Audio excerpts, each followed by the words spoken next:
stuck? Is something holding you back? Are there obstacles in your way? Well, let's smash through those obstacles so that you can live your best life.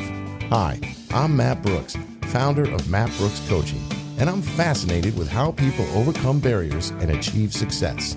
Join me for insights, strategies, and inspiring stories as we explore practical tips and powerful tools to unlock your full potential. This is the Barrier Busting Podcast.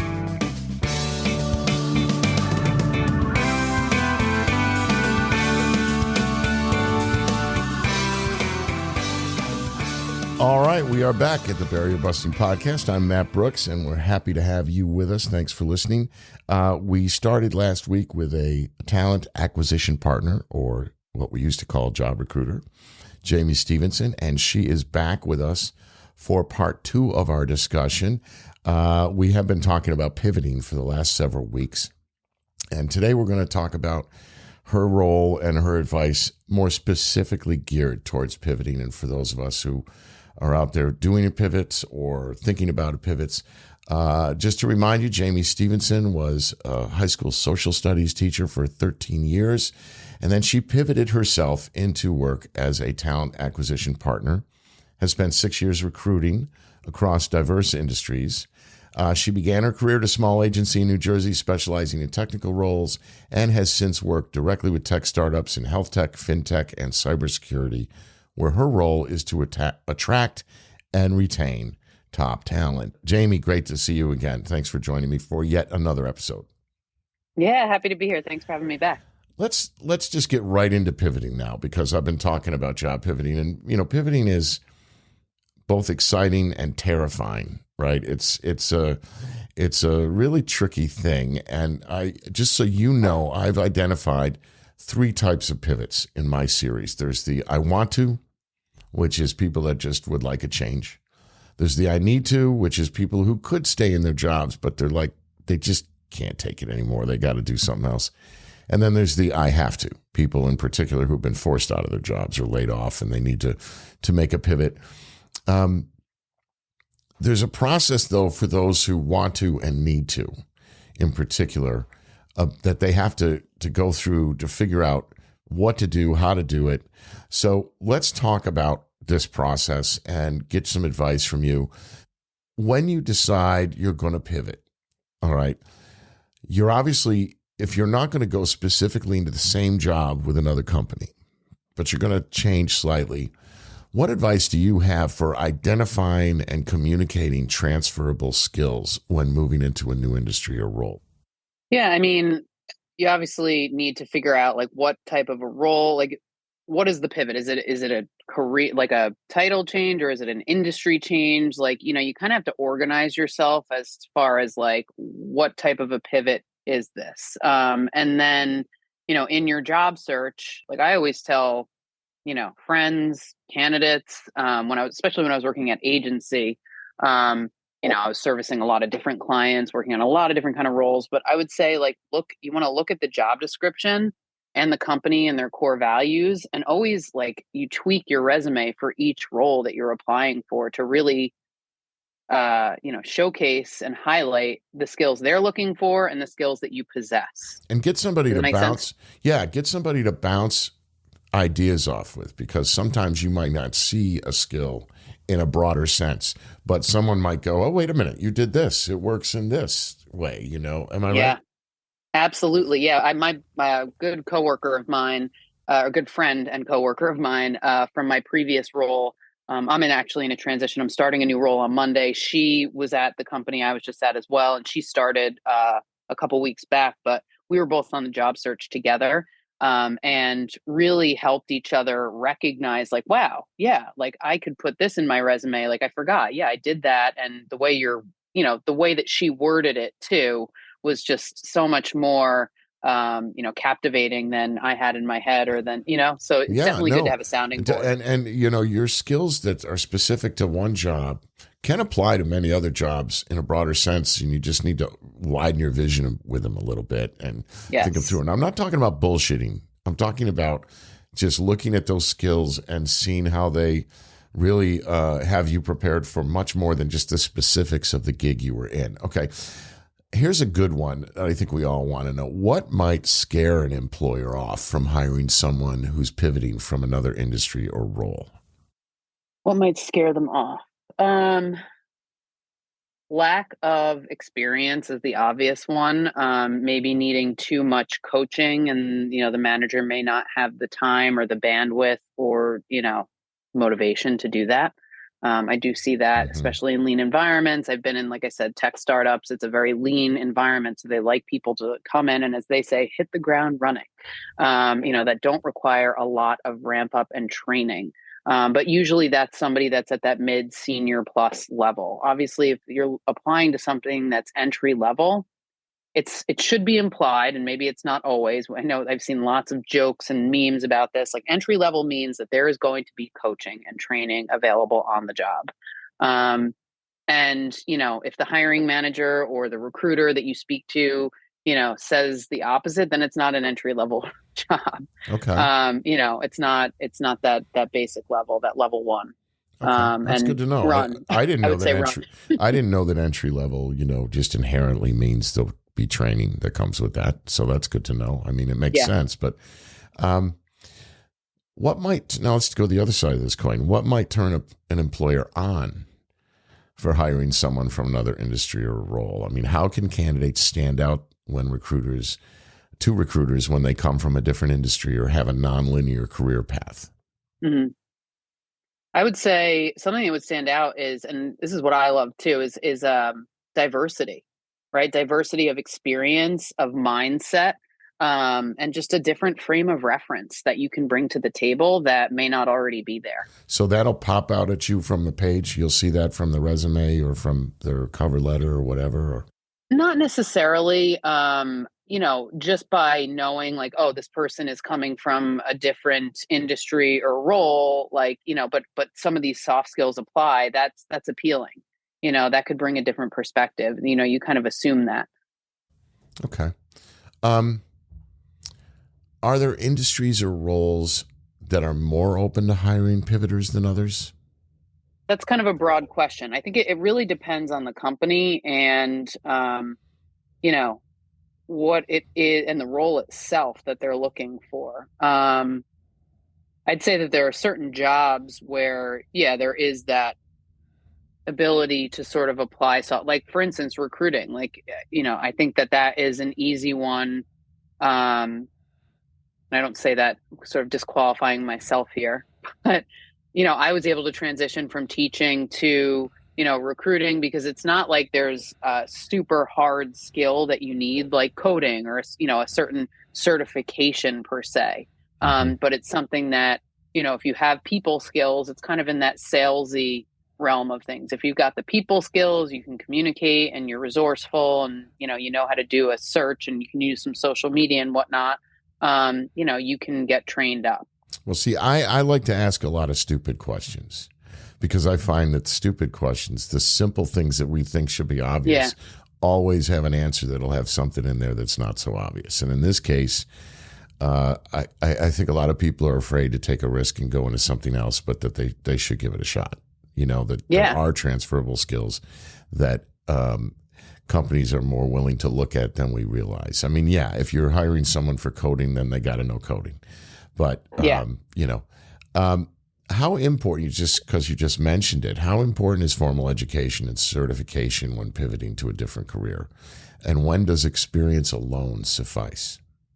Yeah, again, I think that is sort of depends on the role and what they're looking for. But, a lot of times from my own, unless a hiring manager or a company or HR requires that there's like a degree involved, I don't look at that.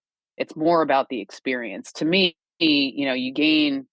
I personally feel like you gain more experience on a job than you do in the classroom because you're actually hands-on doing it. I remember going into my MSW degree to study to become a therapist, and a therapist I knew said, "You understand you're not going to learn a thing about therapy in this degree, right?"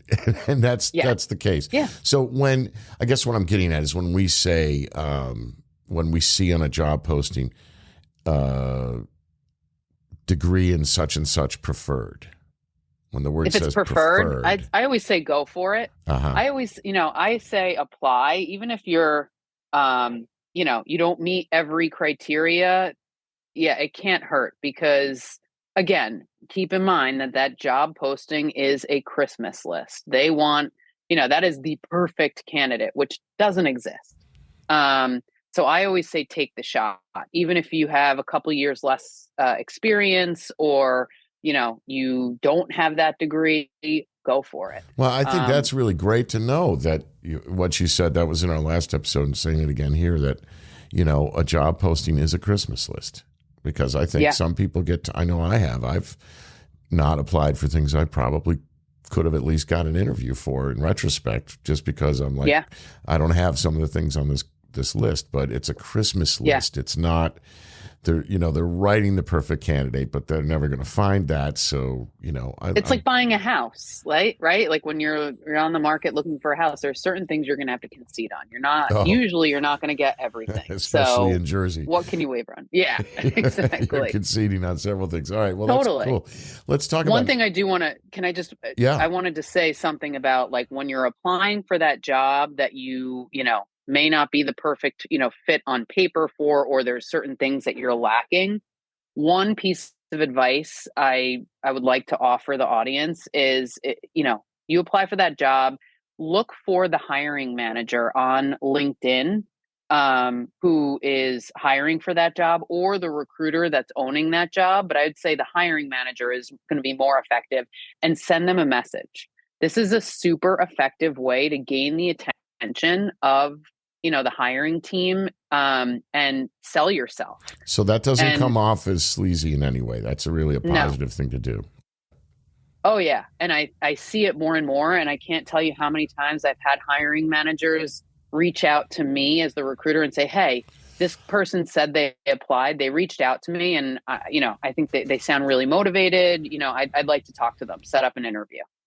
It's happened a lot. Excellent. Oh, that's really good to know. So go ahead and have the chutzpah to reach out to those hiring managers through their social media account. I love that. What are key changes a person should make to their resume and to their LinkedIn and their personal branding? I mean, obviously we do know you want to tailor your resume to whatever job you're looking at, but what are things that you see that are common mistakes people make? Common mistakes, like, let's say if you're pivoting specifically, one thing that drives me crazy as the recruiter is when your LinkedIn doesn't match your resume. And I'm not saying that, like, it has to be word for word verbatim, because I see LinkedIn more as a marketing tool than really a way to apply for jobs per se, or as a resume, right? Your resume is your resume. That's what you're applying to the job for. The LinkedIn is to sort of enhance and market yourself as to, like, what you're good at, what you can do. But you do want to have job titles matching. You do want to have dates, and years of employment and all of that stuff. You want it to match. A lot of times, I'll look at a resume and be like, wow, this is really, really great. And then I go to LinkedIn and I'm like, wait, this doesn't add up. And then, let's say if the candidate does make it through, this is where sometimes they'll mess up on those background checks. And we've had, we've rescinded offers from folks because of their lack of integrity, or they're trying to embellish or stretch out dates to fill in a gap of employment. That is not something I recommend. And I say, be very careful with that. But, when trying to pivot and transition, I would say just try to highlight and have at the top of your bulleted list of skills the ones that are most applicable to the role you're applying for. Okay. That would be my recommendation. But and your try other to recommendation, sorry to interrupt, but your other recommendation is really careful with the bullshit, careful with the hyperbole. Oh yeah, because especially nowadays that can be found. We can find out that stuff. So present yourself who you are, and try to. I mean, we all have to sell ourselves. We have to use hyperbole to some extent. But if you're lying on your resume, it's going to get found, right? That's right. What you're saying. Okay, this is a perfect place for us to take a quick break. Because when we come back, we are going to talk more about this, only from an angle that I'm pretty passionate about, and that is what happens when you're pivoting after the age of 50. Back in a second.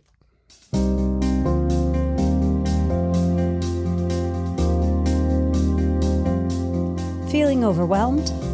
Struggling to find balance in your daily life? At Matt Brooks Coaching, we get it, and we can help. With over 25 years of nonprofit executive experience and an MSW with a clinical focus, Matt Brooks offers personalized coaching designed to help you rise above your challenges and live your best life. Whether you aim to advance your career, enhance your skills, or simply find more clarity and peace, Matt is here to be your partner and ally. Visit mattbrookscoaching.com to book your free discovery session today. Take the first step towards a brighter tomorrow.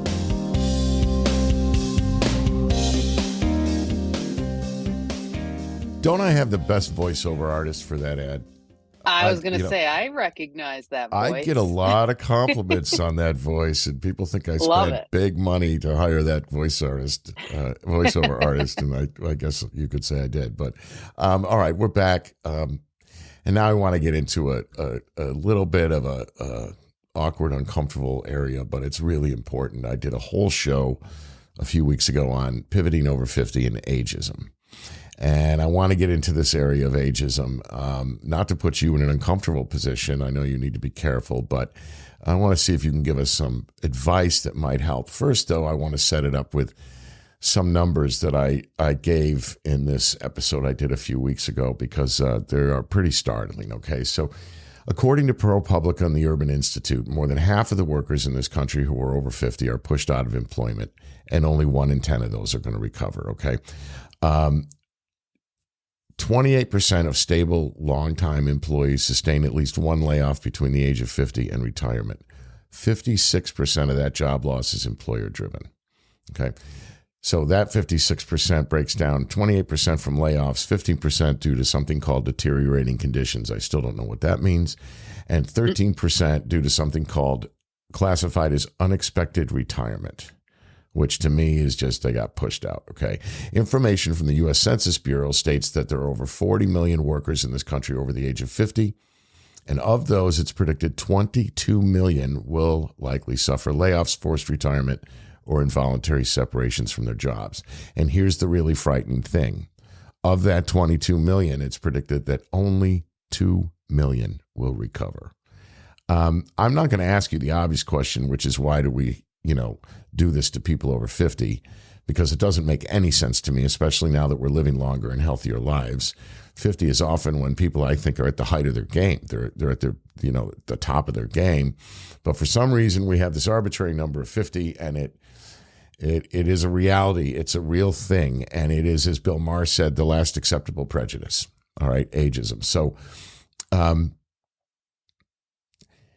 the one thing that we do have at 50, if we have to reinvent, is we got a lot of experience. We have extensive experience by that age, typically.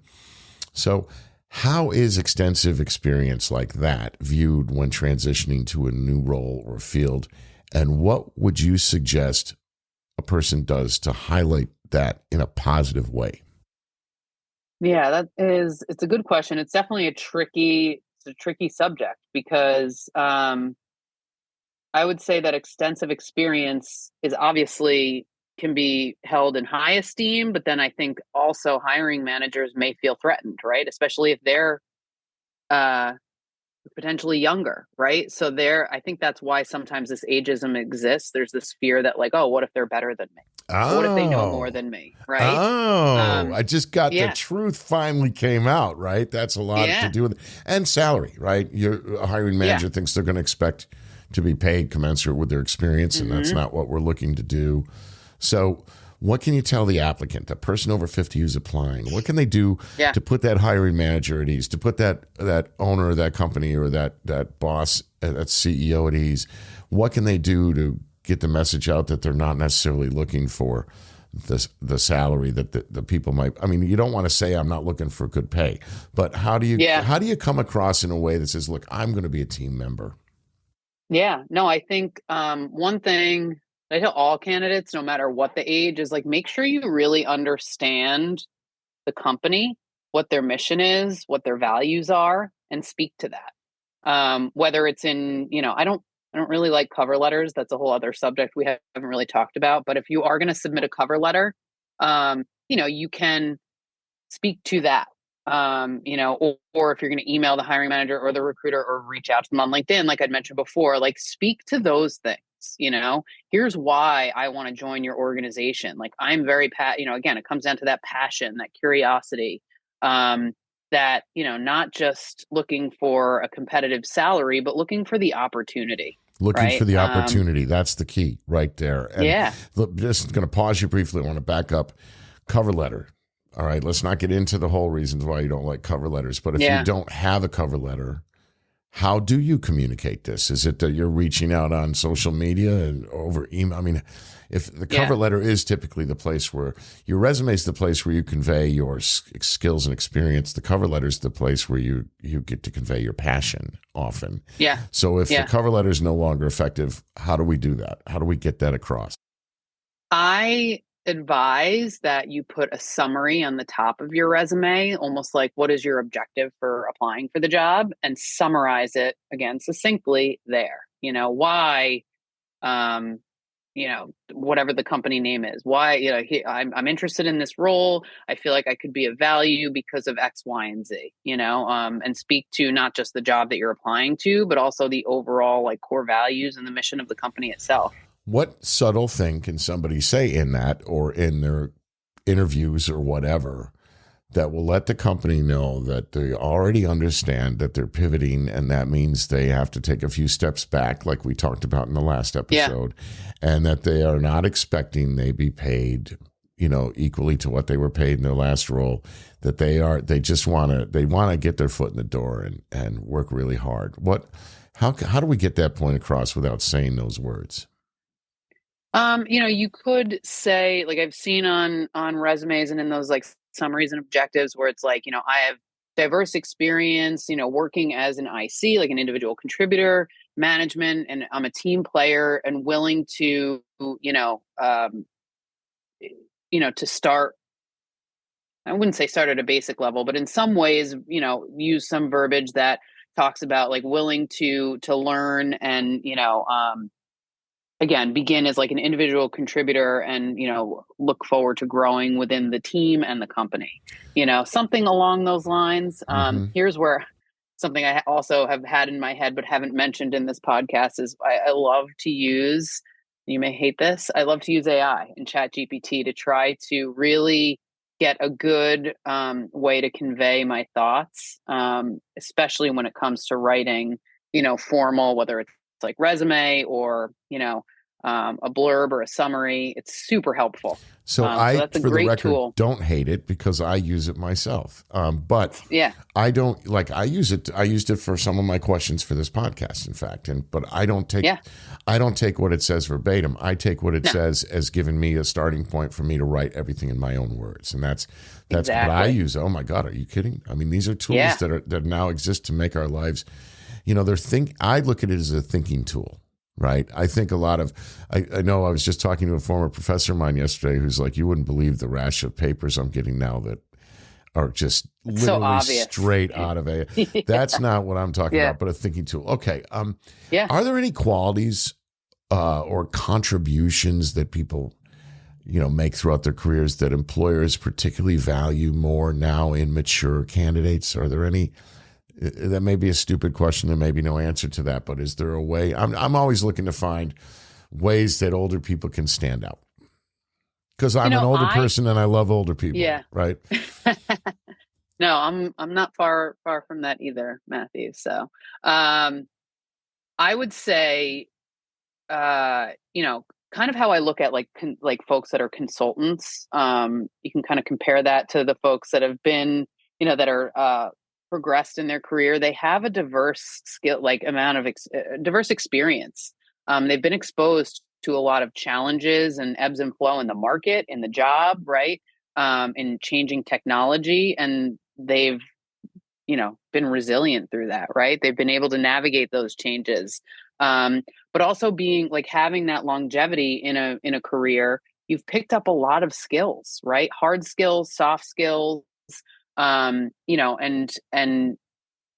can use that to market yourself. But what I guess, one thing that I can see in a resume is like longevity in a role. Like how long were you at a company and you took them from point A to point B? Like what I always love to see in a resume is like the numbers, right? So many companies are data driven right now, and they specifically say like every job description I feel like I help craft or that I read when I'm applying is like, data driven recruiter, or uses data and metrics to drive change or implement change or whatever, blah, blah, blah, blah, blah, that jargon. But seeing the real numbers, on the resume and being able to speak to that, like I made an impact that drove revenue from X, from, A to B or whatever the case may be. Like that kind of stuff, I think really does help show that your impact, right? And the impact you've made in the roles that you've held. Excellent. Now, what should you avoid when you're over 50 and you're applying for a job? What should you leave out? Like, I know I have one in mind that I want to mention about resumes, but before I say it, what do you think people over 50 should avoid? Well, anybody, no matter what your age, avoid anything personal. Like nothing bothers me more on a resume. Somebody putting like, I enjoy reading and hiking in my spare time. Like I always say, like, keep it professional. Even when you're asked to do that elevator pitch, do not mention anything personal. Oh my God. Let me tell you, I had a rule when I was hiring people in my former career, and I hired people all the time. If anybody in an interview said, I'm a people person, they were done. I would not hire them. You know what I mean? I don't want to hear what kind of person you are. I want to see it. Do you know what I mean? And so absolutely. I agree with you on the personal side, good. Yeah. Yeah. But as far as, and what was the question again? Now I'm like, what should we avoid? What should people over 50 avoid? So one tip I could say, like if you're worried about the ageism, which definitely, as we all, your numbers proved it exists in the workplace, is you can tailor your resume so that it doesn't project your age, right? So one piece of advice I give, friends, candidates, whoever, anybody like, looking to make a change or revamping their resume is you really only need to provide your last 10 years of experience, not even like 7. I think in my last company, the background check went no longer than 7 years, but I always say 10 years, right? 10 years past experience is what you really need to speak to on your resume. And then you can put a line in at the bottom to weed out like how old you are that says like, prior experience available upon request. Oh, right? That's perfect. Something along those lines where you're not giving away your age. You're not, that bias won't exist when the recruiter or the hiring manager is looking at your resume. And you don't need to put dates of when you graduated college, although some application systems may require it. But unless they do, you don't have to put that. If you earned a degree, just say like earned a degree from this college and this was the degree. You don't have to put the years. And I wanted to bring that point up. That was my point for people, because the Age Discrimination in Employment Act exists to protect people from ageism. But it turns out that on average, at least over the last decade, only about 2.5% of cases brought on that act have been seen to have cause, because it's really easy to hide ageism. And one of the ways is, what are the dates of your degrees?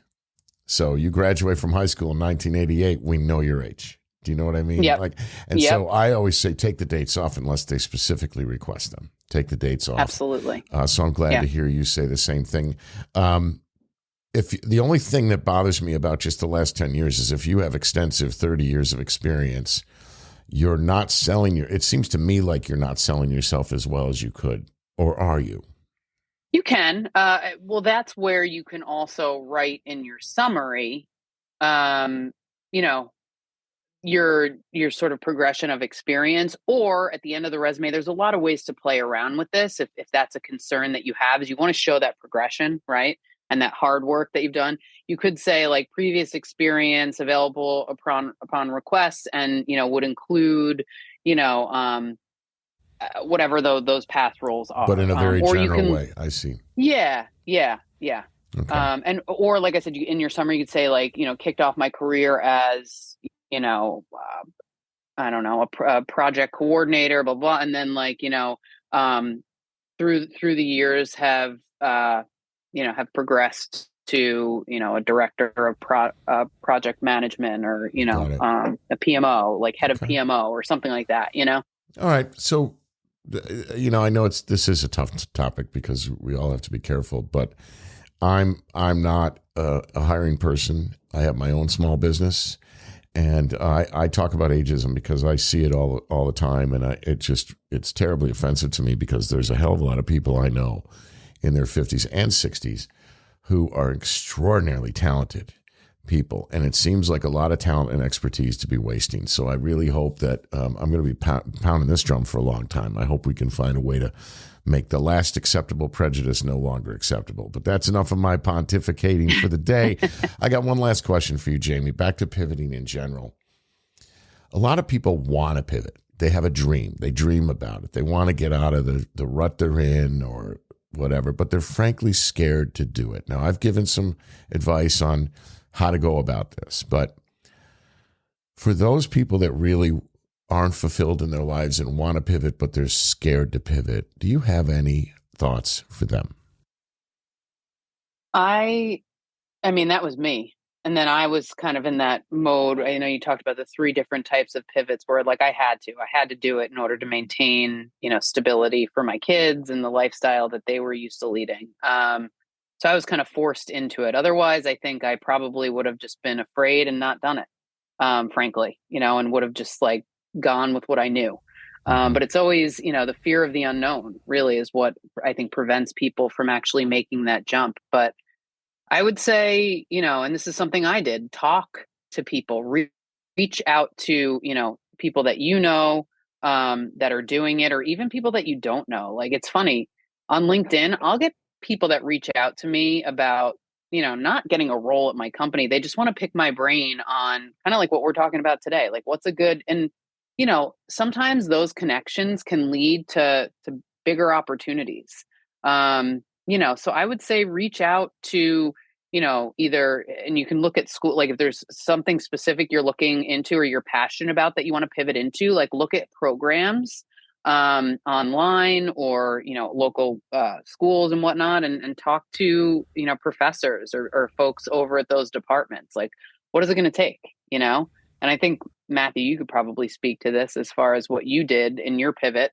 Getting that insight of like, what is it going to take for me to do it? Like, do I have it in me to do it? Is it worth it? And just gather that information and educate yourself as best you can about what that, pivot will entail, what the role entails. Like, what are the, if you do have to go back to school, what are the courses you have to take? Is that something you want to commit yourself to? Yeah. Or, also you need to keep in mind, like, am I willing to start over? Am I willing to potentially take a pay cut? Am I that passionate about it? And am I that unhappy in my current career that that's something that I can justify? Well, but what I'm trying to get at, though, is the fear that holds people back. Because, yes, there are all those things. I talked about this in my first episode in this series, all the sort of things you got to go through in terms of what it's going to cost, what the financial ramifications are. Do you need more training? What that's going to cost? But really, in the end of the day, it's about the fear, I think, for a lot of people. And, I'm going to say the obvious. You have one life. We have one life to live, But you said something to me when we were doing a pre-interview that I thought was pretty important for people that are thinking about pivoting.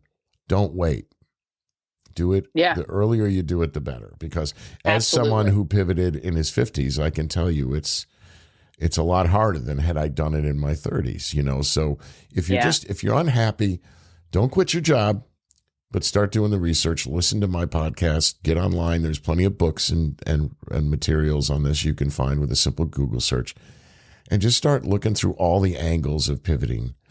But don't be afraid to take the leap because you get only one shot at this life, right? And we often waste some of it. We all do. We're guilty of that. But if it's in your heart, if you're hearing those messages that it's time to pivot, that doesn't mean you got to quit your job today. It just means that the universe is sending you a message, and you need to start listening and looking and reading and researching and networking, as you said. And I love the idea that you say people who you don't even know will just reach out to you for advice. And you're comfortable with that. You're cool with that, right? Yeah. When I have the time, it's not my first priority to get back to them, but I do try to because, especially in what I do, it's all about, networking and, getting word out there. Part of my role also is like blasting on LinkedIn, the open roles, and the more connections I have on LinkedIn, the more that word is going to get out there, and I'm going to be able to more easily find my perfect candidate, whether it's they directly, are connected to me, or somebody, sends my post to that person because I'm connected to them, Well, it's all about that. And keep the network. It's absolutely, I have a friend who pivoted in his early 50s. He's a business generalist and he was very successful, but he decided to pivot. He took 150 interviews. And the only even hit he got of any interest was from a company that knew him. Yeah. So, that's another reality that we didn't talk a lot about in this show, but a lot of times that it's not so it's not so sleazy that we sometimes think you can only get a job if you have a connection. It's just people stuff. We don't want to, we're all afraid of strangers, period. End of story. Yeah. And so, knowing people, it isn't necessarily about having them do you a favor. It's about them being more comfortable with you. So knowing people and reaching out to people is good. All right. Well, these have been 2 great shows and got a lot of information from you. I can't thank you enough. And yes, we're going to have you back. We're definitely going to have you back to talk about a few other topics at some point. But thank you again, Jamie. Really, I appreciate you being on. No, thank you for having me. All right. Everybody, thanks again for tuning in. I hope you enjoyed this. If you did, please hit that follow or subscribe button. Next week, we're going to change topics. We've just done a long series on pivoting. Next week, we're going to do a couple quick shows on time management skills, something I'm sure we all can improve, and something that's really important in terms of how we use our time effectively and efficiently. I got some really good tips and tricks for you, so be sure to check it out. For now, be well, and I'll catch you next time on the Barrier Busting Podcast.